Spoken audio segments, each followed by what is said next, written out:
ભાવનગર શહેરમાંથી મહાનગરપાલિકાની ઘોર બેદરકારી સામે આવી છે। ભાવનગર શહેરના ચિત્રા સિદ્સર રોડ ઉપર આવેલા ફિલ્ટરની ટાંકી પાસે મુખ્ય રોડ ઉપર પાણીના ખુલ્લા વાલ્વમાં એક આખલો ખાબક્યો હતો।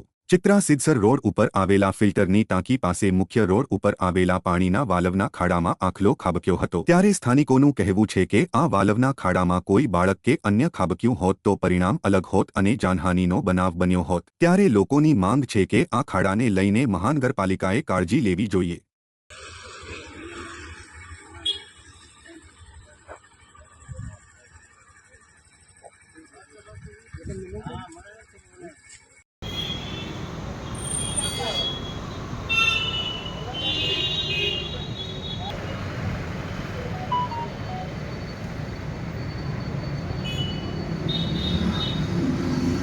ફિલ્ટરની ટાંકીનો રોડનું જે કામ ચાલુ છે, લગભગ 2-3 મહિનાથી કામ ચાલુ છે અને તમે જુઓ છો આ જે પાણીનો વાલ આવેલો છે એ પણ માથેથી પીઢિયા લઈ લેવામાં આવ્યા છે।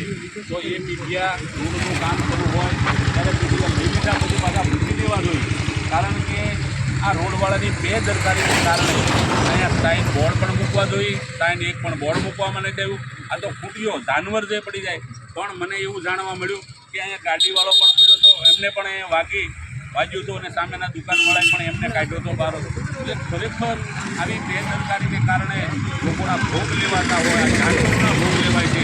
તો રોડવાળાની કોઈ ગંભીરતા નથી, જ્યાં પણ રોડના કામ હોય ત્યાં સાઈન બોર્ડ મૂકવા જોઈએ। ખરેખર